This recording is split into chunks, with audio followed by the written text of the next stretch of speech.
आज की ये खबर सीधा हमारी जेब और हमारी सेहत से जुड़ी हुई है। अगर आप आने वाले महीनों में दवा खरीदने जाएंगे तो हो सकता है कि वो दवा आपको पहले से ज्यादा कीमत पर मिले। जी हां, भारत में दवाइयां महंगी होने की आशंका बढ़ती जा रही है और इसकी वजह कोई छोटी मोटी नहीं बल्कि दवा बनाने में इस्तेमाल होने वाले कच्चे तेल की कीमतें पिछले 2 हफ्तों में लगभग 30% बढ़ गई है और ये कीमतें बढ़ी हैं ईरान के संकट के कारण। अब सवाल उठता है कि दवा का कच्चा माल आखिर इतना महंगा क्यों हो गया है और इसका आम लोगों पर कितना असर पड़ेगा। आज के इस वीडियो में हम आपको पूरी कहानी समझाएंगे। दोस्तों नमस्कार, मैं हूं विक्रांत यादव और आप देख रहे हैं आपका अपना चैनल द स्वतंत्र। भारत को दुनिया की फार्मेसी ऑफ द वर्ल्ड कहा जाता है। दुनिया के कई देशों में जो जेनरिक दवाइयां बनती हैं उसका बड़ा हिस्सा भारत में बनता है। लेकिन एक बड़ी सच्चाई यह भी है कि भारत की फार्मा इंडस्ट्री का कच्चा माल, उसके लिए हम दूसरे देशों पर निर्भर है। दवा बनाने के लिए जिन चीजों की जरूरत पड़ती है उन्हें कहा जाता है एपीआई, यानी एक्टिव फार्मास्यूटिकल इंग्रेडिएंट्स। एपीआई जो है यही वो केमिकल होते हैं जिनसे दवाइयां बनती हैं और भारत में इस्तेमाल होने वाले कई एपीआई चीन से आयात किए जाते हैं। अब आप सोचेंगे कि समस्या कहां से शुरू हुई। दरअसल ये पूरी खबर इकोनॉमिक टाइम्स में छपी है। खबर बहुत महत्वपूर्ण है, इसलिए हमने सोचा कि स्वतंत्र के दर्शकों को भी इस खबर से रूबरू करवाया जाए।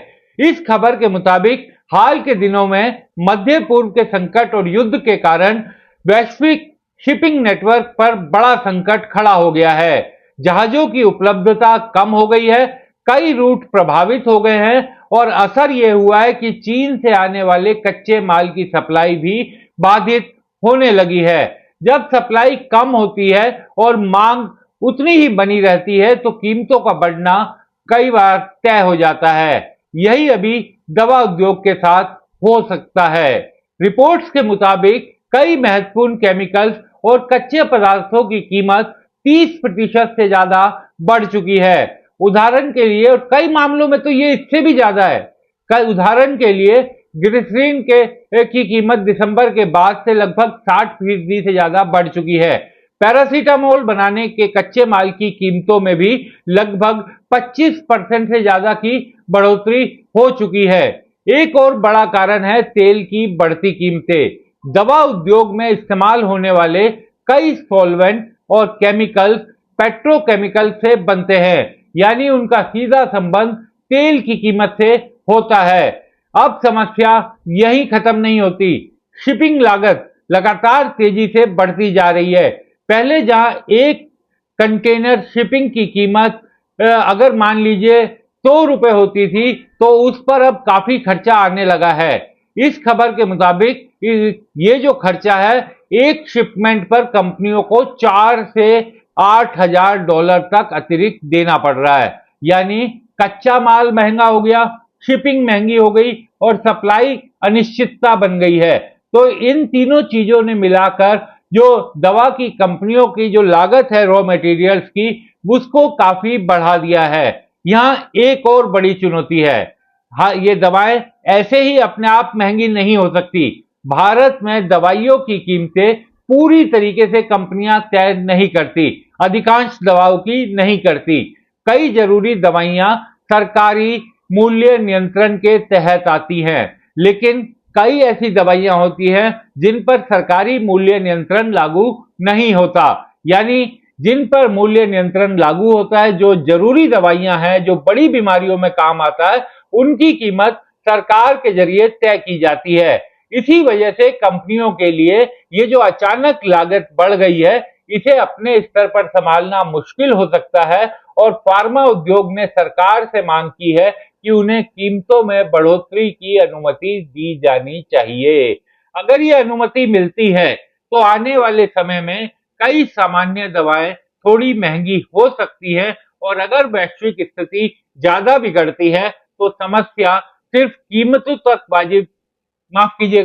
कीमतों तक सीमित नहीं रहेगी, कुछ विशेषज्ञ तो ये भी कह रहे हैं कि अगर सप्लाई में बाधा लंबे समय तक रही तो कुछ दवाओं की उपलब्धता भी प्रभावित हो सकती है। अब जरा बड़े परिप्रेक्ष्य में समझिए, ये पूरी घटना एक बार फिर याद दिलाती है कि किसी भी देश के लिए जरूरी उद्योगों में आत्मनिर्भरता कितनी महत्वपूर्ण होती है। प्रधानमंत्री नरेंद्र मोदी कई मंचों से कहते हैं कि भारत को आत्मनिर्भर होना पड़ेगा, और इस तरह के जब वाक्य होते हैं, घटनाएं होती है, तब यह साबित होता है कि सिर्फ कहने से नहीं बल्कि करना भी पड़ेगा। और अब इसके अलावा दुनिया में सस्टेन करने का कोई चारा नहीं है। भारत ने पिछले कुछ सालों में एपीआई के घरेलू उत्पादन को बढ़ाने के लिए कई योजनाएं शुरू की है, लेकिन अभी भी कई अहम केमिकल्स के लिए हम विदेशी सप्लाई पर निर्भर हैं। और जब दुनिया में युद्ध, संकट, किसी तरह से सप्लाई चेन की समस्या आती है तो उसका सीधा असर हमारे देश के उद्योगों पर पड़ता है, और आने वाले समय में अगर ये युद्ध लंबा चला तो ये संकट और गहरा हो जाएगा।